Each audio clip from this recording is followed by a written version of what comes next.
Si alguna vez te preguntaste por qué o en qué se diferencian las caricaturas del anime, te invito a que lo descubramos y repensemos en esta sección en la cual haremos un viajecito histórico. En la primera parada vimos un poco de los inicios de la animación occidental y ahora nos vamos a la parada siguiente. ¿Cómo surgió el anime? Bienvenida, bienvenido a Neko. Hoy la historia del anime.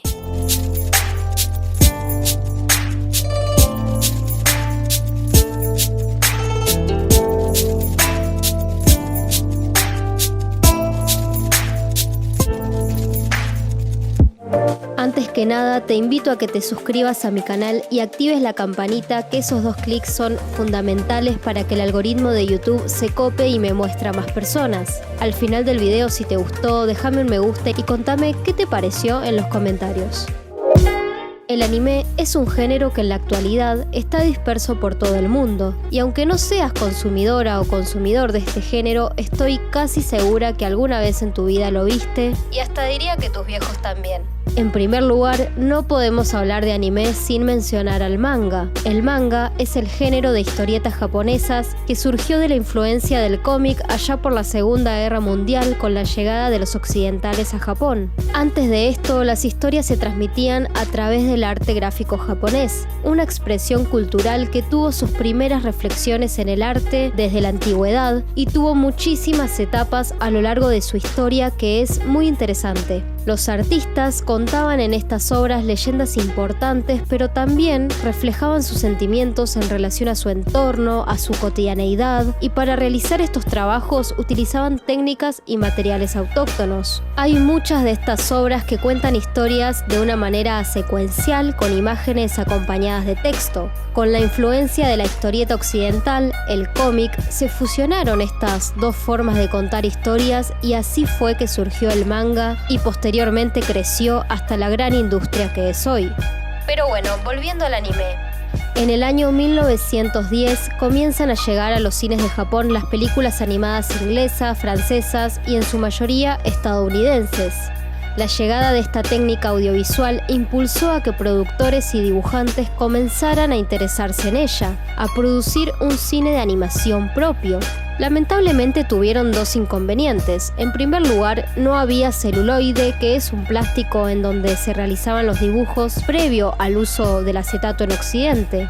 Les dejo por acá mi video anterior donde hablo un poco de esto. En Japón no había, y para conseguirlo no había forma porque era altamente costoso.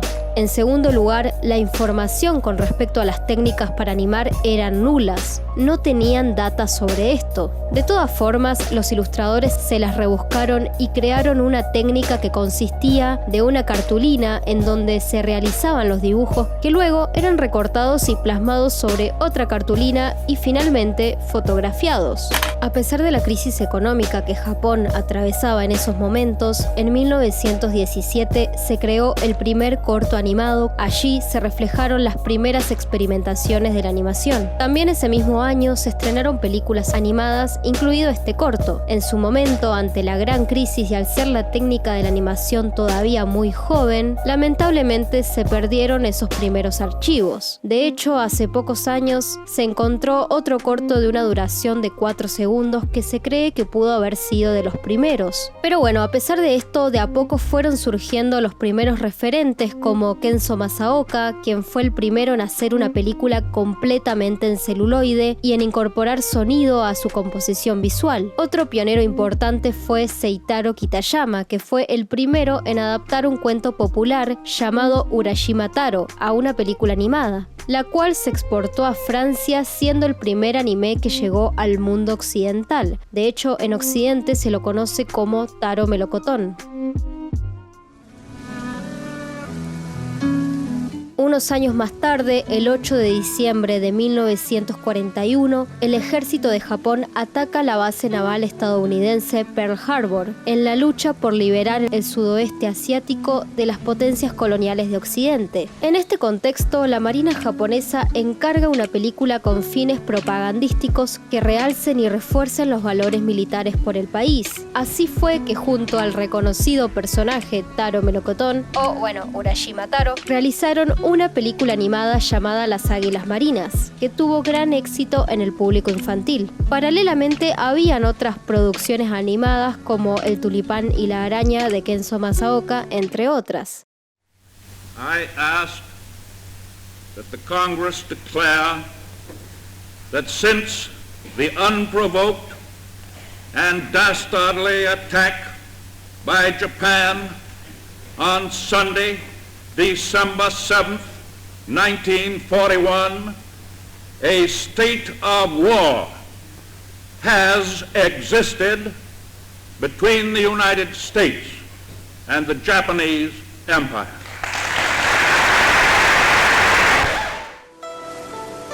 En agosto de 1945, Estados Unidos lanza las bombas atómicas sobre Hiroshima y Nagasaki, tragedia que cambió el rumbo de la historia y la guerra a nivel mundial. Luego de la tragedia, la población de Japón no tuvo más opción que asumir la derrota casi que como un hecho divino, aceptando ese sometimiento ante la potencia estadounidense. Y esto es fundamental porque marcó un antes y un después. Japón comenzó a gestar un avance propio, pero sin quitar la mirada hacia los avances tecnológicos del imperialismo occidental. Y bueno, ya sabemos ese avance que pegó después, pero no nos adelantemos.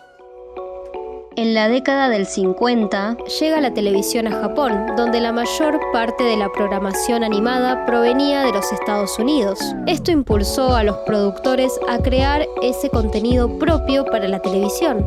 El artista considerado el dios del manga por haber impulsado este nuevo género literario, Osamu Tezuka, crea Astro Boy.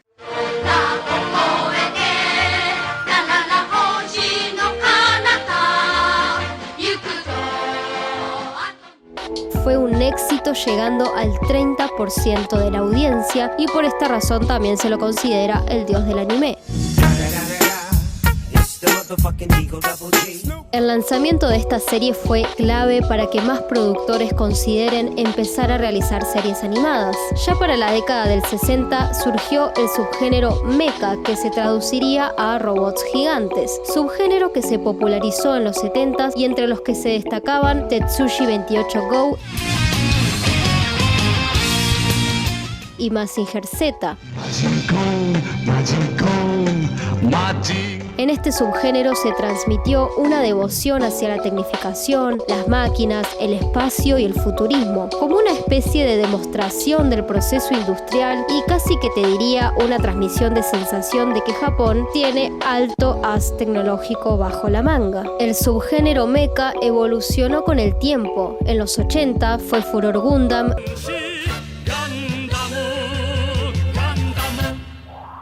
mientras que en los 90 fue Evangelion.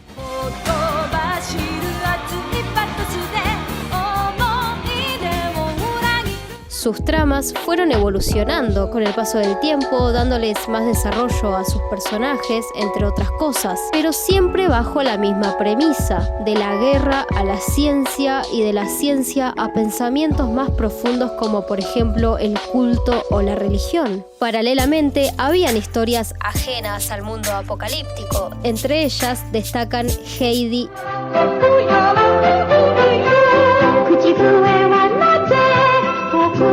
y Marco.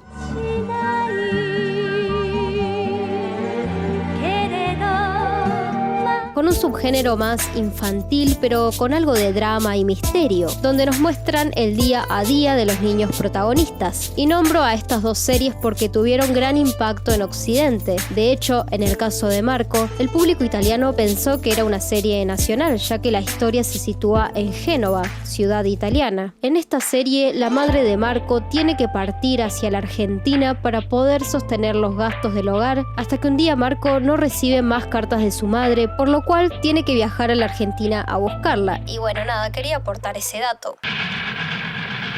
¡Es Buenos Aires! ¡Ya ha llegado!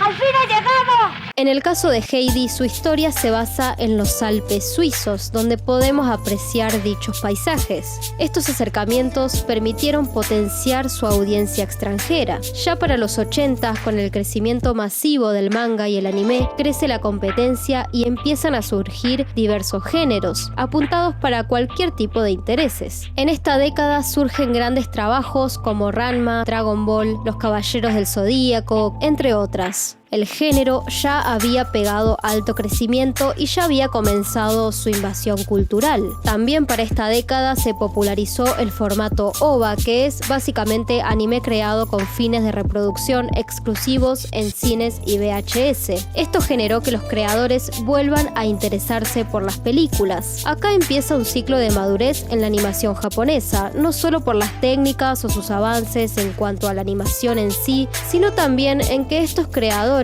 empezaron a profundizar sus temáticas con el objetivo de que tanto niños como adultos pudieran sumergirse en ellas. Mientras que la animación occidental estaba enfocando su trabajo hacia un público infantil, la animación japonesa comenzaba a incluir al público adulto. En esta etapa hay dos referentes fundamentales, Katsuhiro Otomo y Hayao Miyazaki. Otomo fue el escritor y director de Akira, una película basada en su manga, que fue clave en la gestación del subgénero cyberpunk, heredero del subgénero mecha. En este concepto predomina la ciencia y las máquinas por sobre la humanidad. Akira sentó las bases de este nuevo estilo que con sus dibujos y secuencias logra inyectarnos en ese mundo. Este subgénero apunta más a los avances tecnológicos, donde posteriormente se reflejó con obras como Battle Angel Alita o Ghost in the Shell en los 90. Por otro lado, Miyazaki, conocido por ser co-creador de Estudio Ghibli, creó una propuesta diferente a través de un mundo en donde prevalece la fantasía y la magia a través de la naturaleza, con narrativas profundas y misteriosas que hacen que cualquier persona empatice con las historias y los personajes. Un estilo que también surge de los 70, donde destacaron Marco, Heidi, entre otras. De hecho, Miyazaki también codirigió Heidi.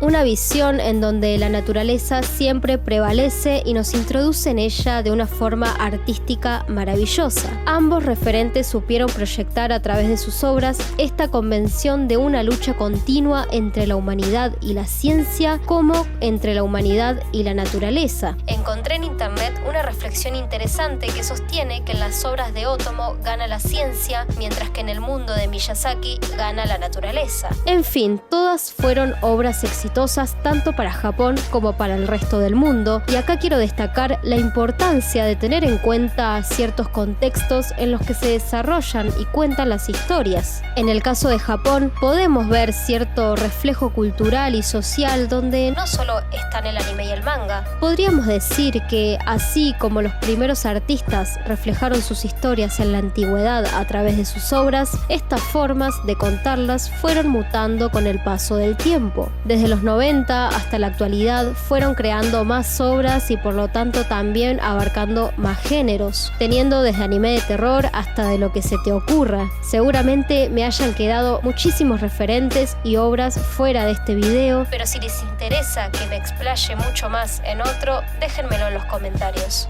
El anime y el manga hoy en día son una pata importantísima en la cultura y economía japonesa, cultura que supo reflejarse en nuestros consumos, así como Estados Unidos lo hizo con Hollywood en su momento. Así que podríamos decir que Japón logró ocupar ese espacio y reconocimiento a nivel mundial, y que el anime fue y es un arte de expresión cultural que impulsó gran parte de este reconocimiento.